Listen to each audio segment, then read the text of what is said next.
Barshi हादरलं. Doctor Jagdale मामा हॉस्पिटलमध्ये धक्कादायक प्रकार, डॉक्टरांवर गुन्हा दाखल करण्याची नातेवाईकांची मागणी. बार्शी प्रतिनिधी जनसंसद न्यूज. बार्शी तालुक्यातील डॉक्टर जगदाळे मामा हॉस्पिटलमध्ये घडलेल्या एका धक्कादायक प्रकारामुळे संपूर्ण बार्शी तालुका हादरला आहे. उस्मानाबाद जिल्ह्यातील कळंब तालुक्यातील गोविंदपूर येथील एका रुग्णाच्या मृत्यूवरून मोठा वाद निर्माण झाला असून संबंधित डॉक्टरांवर गुन्हा दाखल करून कडक कारवाई करण्याची मागणी नातेवाईकांनी केली आहे. मिळालेल्या माहितीनुसार गोविंदपूर, तालुका कळंब, जिल्हा उस्मानाबाद येथील रुग्णाला उपचारासाठी बार्शी येथील डॉक्टर जगदाळे मामा हॉस्पिटलमध्ये दाखल करण्यात आले होते. मात्र रुग्णाची प्रकृती कशी आहे याबाबत विचारणा केल्यानंतर डॉक्टरांनी रुग्णाची प्रकृती चांगली आहे असे नातेवाईकांना सांगितल्याचा आरोप करण्यात येत आहे. दरम्यान नातेवाईकांनी प्रत्यक्ष रुग्णाला पाहण्यासाठी आत गेल्यानंतर त्यांना रुग्ण मृत अवस्थेत असल्याचे आढळून आले. यामुळे नातेवाईकांनी संताप व्यक्त करत डॉक्टरांवर गंभीर आरोप केले असून या संपूर्ण प्रकरणाची चौकशी करून संबंधित डॉक्टरांवर गुन्हा नोंदवावा अशी मागणी त्यांनी केली आहे. या घटनेमुळे परिसरात मोठी खळबळ उडाली असून संतप्त नातेवाईकांनी प्रशासनाकडे न्यायाची मागणी केली आहे.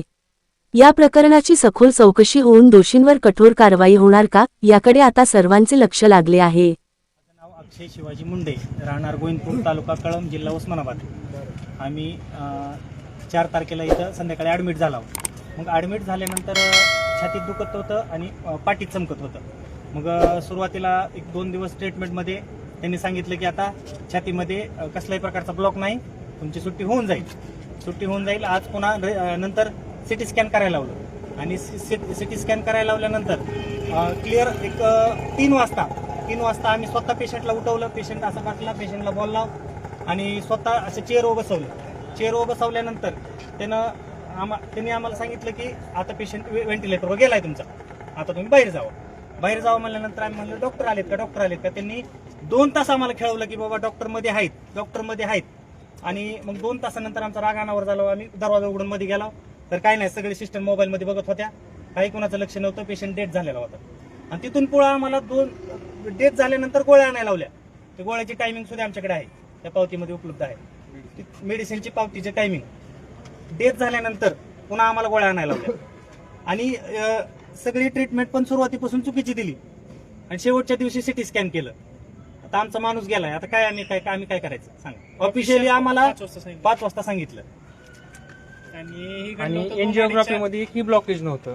2-2:30 दरम्यान घडलं होतं आणि आम्ही त्याच्या संदर्भात कालवा केला. डॉक्टरला बोलवा म्हणलं. एक विशिष्ट आमच्याकडे व्हिडिओ आहेत, आमच्याकडे सगळे व्हिडिओ आहेत. कुणीच करायला तयार नाही, नंबर द्यायला तयार नाही.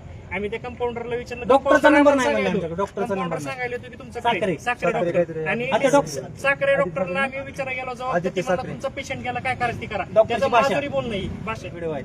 आणि त्या दिवशी चौकशी कक्षावर आम्ही ज्यावेळेस बिल काढायला गेलो तर चौकशी कक्षावरची लेडीज समोर चौकशी कक्ष आहे, इथे मला 15 मिनिटं थांबवून ठेवलं. कारण काय तर हे मॅडम मोबाईलवर मालिका बघत होते. मालिका झाल्या एवढ्या कारणासाठी पेशंट अर्जंट आहे, पेशंट मरण्याच्या काहीत आहे.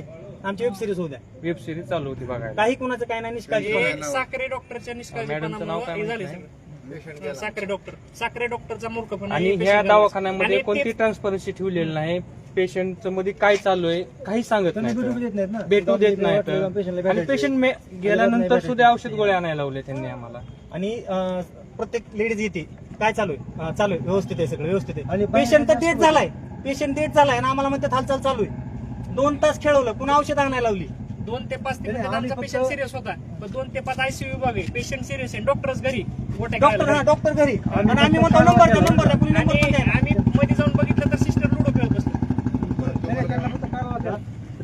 हा त्यांचा मुलगा आतमध्ये गेला नसता तर कमीत कमी त्यांनी 5 ते 6 तास उघडकीस केलंच नसतं यांनी. तुमचं डॉक्टरांशी बोलणं झालं का या बाबतीमध्ये? डॉक्टर कधी आलाय, सगळं झाल्यावर डॉक्टर आलाय. डॉक्टर अवेलेबल त्यांनी म्हणायचं डॉक्टर मध्ये आहे. आम्ही मध्ये गेला तर काय नाही. डॉक्टरला विचार, डॉक्टर 1 तासानं आला, सगळं घटना झाली. आम्ही कालवा केल्यानंतर आला आणि आल्यानंतर म्हणते पेशंट मेला तुमचा, काय करायचं ते करा, माझं कुणी काय करू. डॉक्टरची भाषा ती साखरे डॉक्टरची भाषा ही. मध्ये गेल्यानंतर बघितल्यानंतर पेशंट डेथ झालाय. मग ह्या मोबाईलवर दवची त्यात आणि ती सिक्युरिटीला भांडायला लागले, त्याला का सोडला आतमध्ये, आणि साखरे डॉक्टरची भाषा की माझं कुणीच वाकडं करू शकत नाही. आणि म्हणजे मालकच झाला हॉस्पिटलचा. आणि महत्वाचा मुद्दा अजून एक, आता इथून गोळ्या आणल्या, गोळ्या समजा 1,500-2,000च्या गोळ्या लिहून दिल्या आणि वरी नेऊन ठुल्या. किती हाय तशा वापस येतात, हाय तशा मेडिकलमध्ये वापस येतात, सगळी साखळी आहे. काय नाही मध्ये देत नाहीत घेत नाहीत, कारण मध्ये बघाय कोण आहे, मध्ये सोडितच नाहीत. हे मूर्खपणा चालू होतं hospital. गोळ्या बी सगळ्या वापस रिटर्न येतात सगळ्या. जे डॉक्टर आहेत किंवा सिक्युरिटी गार्ड आहेत ते थोडेही व्यवस्थित बोलत नाहीत, खालच्या भाषेत बोलतात ते. तुला बोलण्याची कळत नाही भाषा, का, तुला बोलण्याची अक्कल भाषा. नाही का, जा तू कुठे गेला, ही बोलायची पद्धत आहे पेशंट मध्ये डॉक्टरांची. चिट झाला मिळाला पेशंट आणि ती बाहेरचं काय नव्हती गार्ड म्हणते मध्ये डॉक्टर आहे मध्ये डॉक्टर 2 तास सांगितलं आम्हाला 2 तास खेळवले, 2 तास खेळवले. 2 तास त्याला विचारतो आम्ही डॉक्टर कुठे आहेत मध्ये डॉक्टर म्हणे डॉक्टर मध्ये म्हणे हा भोंगळा कारभार आहे या 2 जगदाळे मामा दवाखान्याचा. माहिती का मित्रांनो, चुकून सुद्धा ह्या दवाखान्यात आयुष्यात कुणालाच घेऊन नका. कायदेशीर कारवाई करणार आहोत, त्या डॉक्टरच्या विरोधात आम्ही गुन्हा दाखल करणार आहोत.